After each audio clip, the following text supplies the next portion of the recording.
hat-trick match after match in the Champions League that season, which led to him winning the Ballon d'Or. But if you look at Real Madrid and Vinicius last season, you will see that Vinicius was even injured at the beginning of the season. Real Madrid were like halfway into the season before Vinicius joined them. So I think, and they were already thriving. They were top of the league. They were thriving in the Champions League before Vinicius. And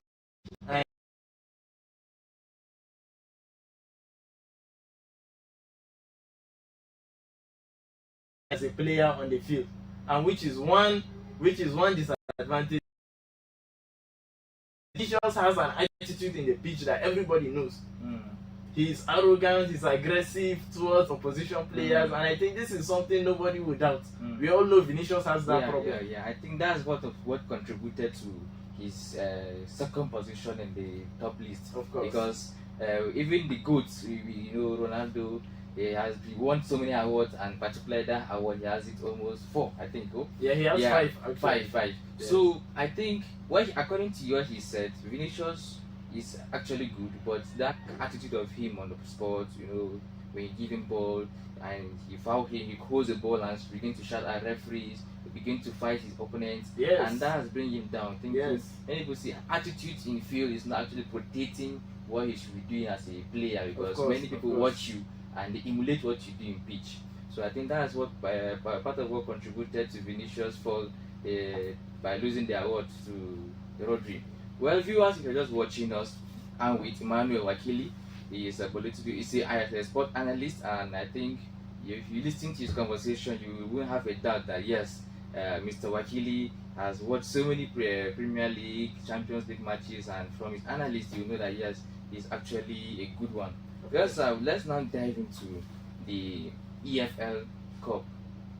The last match we saw Manchester beating the whole Leicester City 5-2. Could this be because of the sack of the coach that has brought them to this glory, or is it a normal performance for Manchester United? What can you say about that? Okay, I feel the sacking of the coach was involved in what triggered the players to play well that day. Now we all know Erik ten Hag is a disciplinary coach. He's a coach that he focuses on disciplining players. We all know what he did to Cristiano Ronaldo. We saw what he did with Sancho. And I think these are things, if you handle players with iron fist, you won't bring out the best in them. And I think that is what led to his downfall and the performance, the low performance we see with Manchester United there as the coach. And I feel Manchester United players, even though I know they may not show it publicly, but I feel they are a bit happy about the sacking of Erik ten Hag because of the way he handles his players with iron fist. And I think that is what led to the glory.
as I was saying, the two things I want us to discuss is that Eric has been termed as a spy from Ajax. People are saying that he might have come from Ajax to destroy Man U or something like that, because we see that the incident the way he said this, the disciplinary action he took against Orlando and such. In fact, he sold some players to Ajax, and he claims that money is still waiting for him to go and withdraw. We also see his interest, particularly on Onana, that we know he also played for Ajax. Could that be that it's really true that Eric Time was a spy from Ajax to destroy Man U or something like that? This is all fan talk. Yes, these are just the fans expressing their grievances to the failure of Ten Hag, as you put it, in the club. Yeah, it is a language for us who watch sports to always say this coach is just here to destroy our club if he's not thriving. So I think that is what actually happened with Ten Hag right there. He had good plans and great plans for Manchester United when he came, but unfortunately, things didn't go as planned. Yes, didn't someone go well said it's unfortunate to join Man U. It's unfortunate because he was thriving in Ajax. We all know it. He was succeeding in Ajax, always ending up the season with multiple trophies and so on. And Manchester United fans at first, they were really happy to have Ten Hag in their club. And I remember what he said when he came to Manchester United. He said Pep Guardiola and Jurgen Klopp, who were the top managers managing the top clubs, in Premier League. He said they were his mentors. And unfortunately for them, he's coming to Manchester United and to the Premier League will be an end of an era for them. So let's talk about the fans now. In my own area where I watch my football, and we defeated Arsenal, and he's hoping that the next match between Arsenal and Manchester United, he will unveil himself, whereby the way we do with he will burn his JC, wore the new Arsenal JC and stuff like that. Do you think he'll be regretting by now that he has left Man U, going for Arsenal, and see Arsenal, Man U, their games as, with that means being back to their flesh now? We can actually say for sure if Man U are back to their glory days, because we just saw one match of them winning 5-2, which is a normal thing in football. But we have to see that consistency, and we have to see them winning matches back to back to conclude that yes, maybe Manchester are back in business. So I don't think he might regret just yet, because Arsenal is still a very good and tough football team to compete against. So we'll see to that. Okay. So viewers, we'll then take you now to National League, where we see that the Kano Pillars will lose to Nasarawa United. I don't know what we can say about that. We know how the Kano Pillars have been forming now because of the player, their captain, Ahmed Musa. What can you say about that, sir? Yeah, Kano Pillars is a strong team in the Nigerian and so many opposition to face them.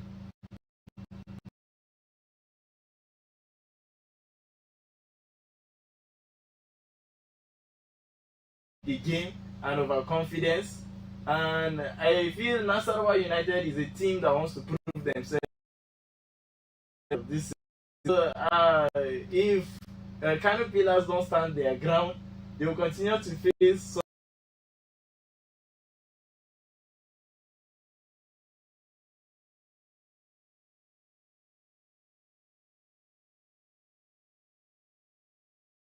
and we know now he's performing the last goal you saw,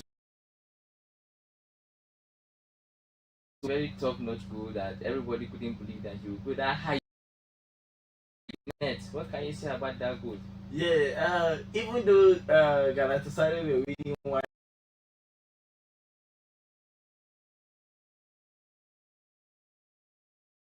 watching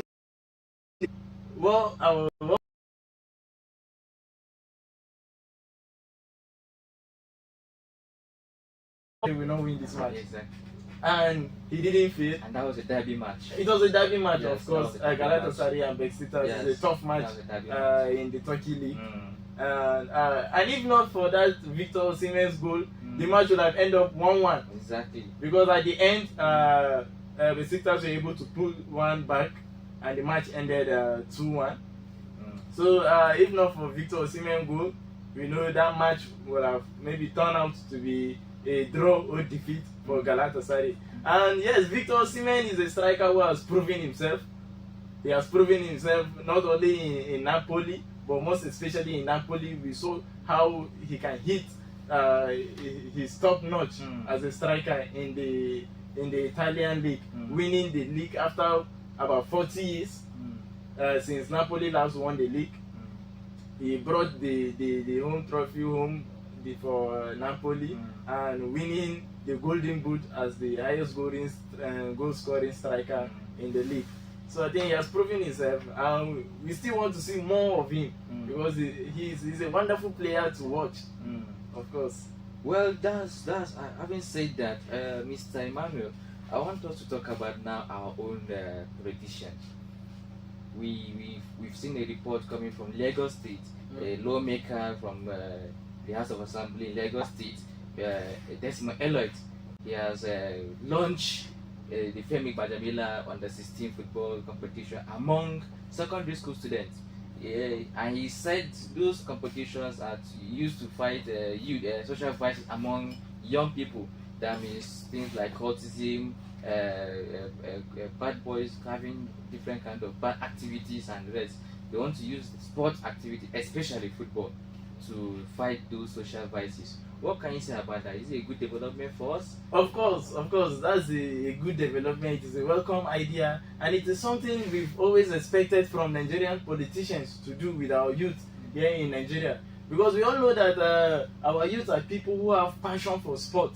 So this is something that is expected of the politicians, to invest in this youth and to invest in sport, to take away the attention of youth from doing criminal activities, and instead they will be engaged with sport.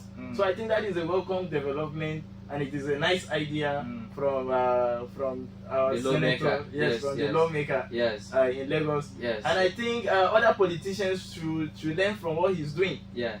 I think from that aspect, our Governor Kefas, has also done something like that, where we see from TARABA newspaper, it says Sport Tournament 2024, Governor Kefas hailed NEDC reaffirms commitment to sport.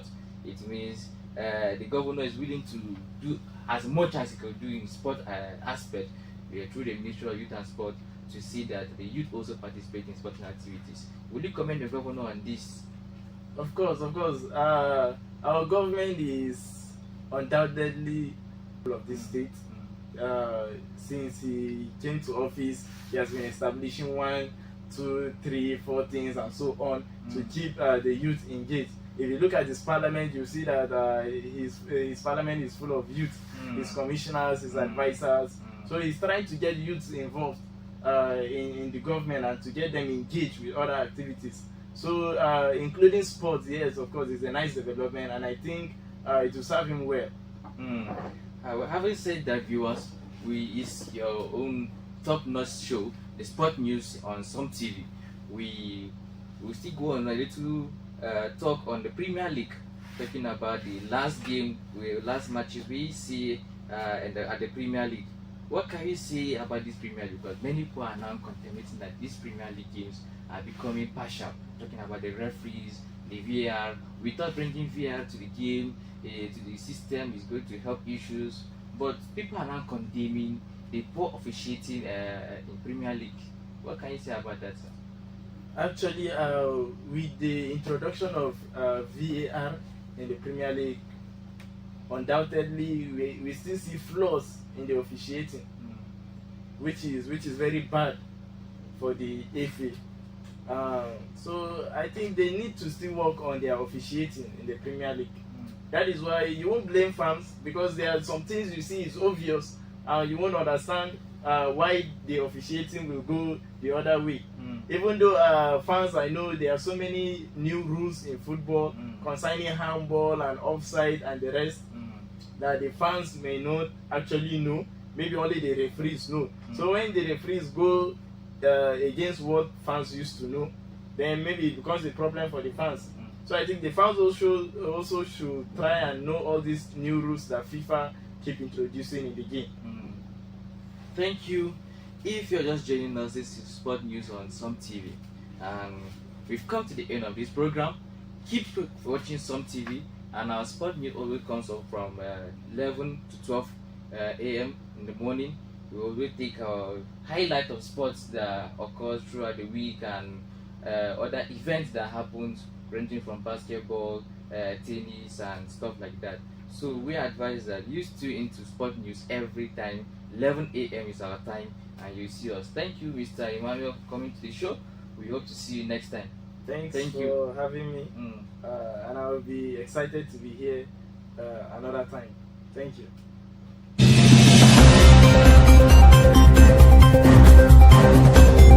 Music Studio.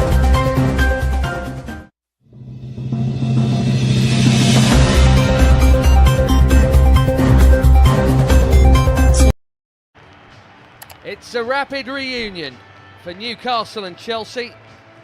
Part 2 of the doubleheader is for a place in the League Cup quarter-final. Sunday's first instalment was typically thrilling. Chelsea 2-1 winners. Should have been further clear in truth, but now for the rematch 300 miles north with some seriously different personnel on show. Anthony Gordon is back in for Newcastle for starters, having missed the weekend league match. Lloyd Kelly for Dan Burn arguably makes them stronger at the back. Behind him, Nick Pope, who was curiously off-key at the bridge on Sunday, keeps his place. Isak is always a threat. Willock, Kraft and Longstaff are their other three who come in. Well, changing a whole team for Europe is one thing, but what about this kind of game? Well, tonight, Enzo Maresca has indeed rotated in all 11 positions. So top scorer Nkunku is back.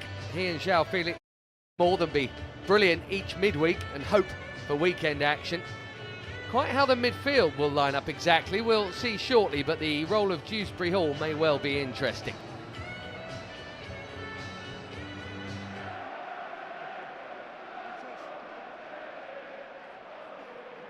Gordon to Willock and now Isak. Oh, that's a great ball for Joelinton, who had to score. Although he looked offside. It's a terrible miss regardless. What a ball in from the centre forward, Isak. Inconclusive as to whether he'd gone too soon, but what it is a glaring miss at the far post. Just didn't get his technique right at all.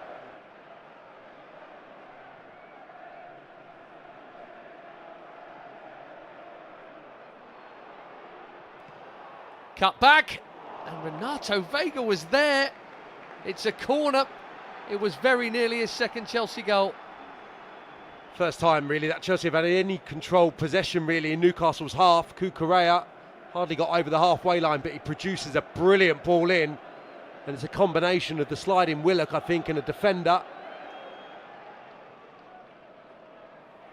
And had that pass from Enzo Fernandez. Just manipulated at that last touch. He uses Kelly there, I think. Vega under pressure. It's worked. Isak 1-0. Him again against Chelsea again. And caught out playing from the back again, I'm afraid. Yeah, well, there's been a few risks taken early part of this game. There's been a few difficult situations that Chelsea have been able to just about get away with. But there, they want the foul. The Chelsea defenders immediately remonstrating with Chris Kavanagh. I don't think so. It's Vega again. Awkward bounce for Enzo Fernandez. Joelinton, who's really got his tail up here. Tonali urged to shoot, and he does! Well, it had Jorgensen worried, which had us worried. Great noise, but not the kind we hoped for. You know, it's peculiar technique, interesting technique. I don't know if he just puts his foot through it, but deviates towards that right-hand corner, always swerving away.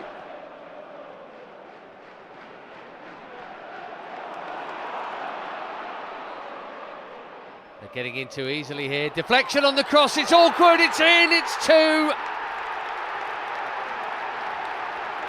In no time at all. Chelsea's League Cup adventure in serious danger.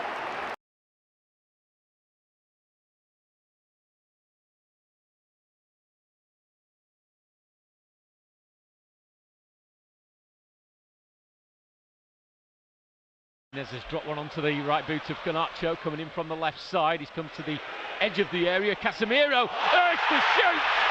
What a strike that is! Postage stamp, top right corner of the goal. Was given the space, was invited to shoot, and my word, it's a stunner that has got Old Trafford on their feet.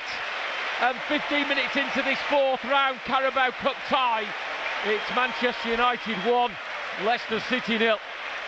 Well, John, in fairness, you know, the way the game's been going, it was the only way you could see Man United getting in front was an absolute screamer.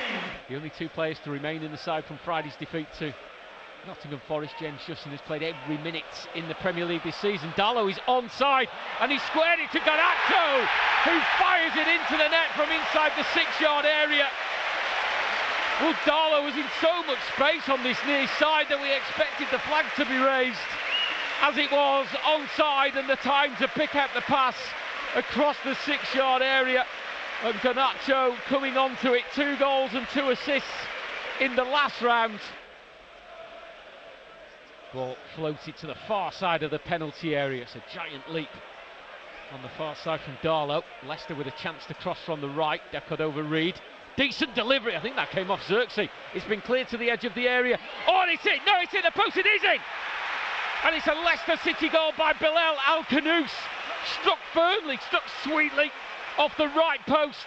It went across the goal line and just snuck in to the corner of the net. And Leicester immediately bring themselves back into this game with a super strike from Bilal Al-Khanous. That's a great strike, great finish. And again, what Leicester did well here, they picked from that free kick, they picked the second ball up, came to Reed, he's put a wicked ball in. Bruno Fernandes to the left as we look, and it's through the wall and in! And immediately after Leicester get themselves in it, Bruno Fernandes, the Manchester United skipper, has fired a powerful free kick through the Leicester City wall and beyond Danny Ward. And Manchester United straight away have restored their 2-goal advantage 36 minutes into this game. Darlow has come back to the corner of the box far side. Rashford's cross off the post. Casemiro scores. It was his header. It came off the post, almost like the Al-Khanous goal where it rolled across the line. This time didn't go over until it came back to the Brazilian from close range, left-footed, into the roof of the net. And the Leicester players are looking shell-shocked. They got themselves back in it. And then 2 goals in 2 minutes. Luke Thomas will take, curling to the far side. It was a decent delivery and it's dropped for Conor Cody. Leicester back in it again. Conor Cody with his first Leicester goal. 6 yards out, just strokes it home from close range. And is that the Leicester hope in injury time at the end of the first half? It's Manchester United 4, Leicester City 2. Well, he'll not score an easier finish. Well, it just sort of dropped to him. As Manchester United try and come with Bruno Fernandes to Rashford, the 1-2. Or the back pass from Macaulay. He's under hit. Bruno Fernandes around Danny Ward and can't miss. A goal gifted to Manchester United for their 5th of the night. Bruno Fernandes claims his 2nd. It's brilliant skill in the way he went around Danny Ward and took the time to get to the goal line before slamming it home, but it all came from the back pass that provided the Portuguese with the opportunity to score the home side's 5th of the night just before the hour mark.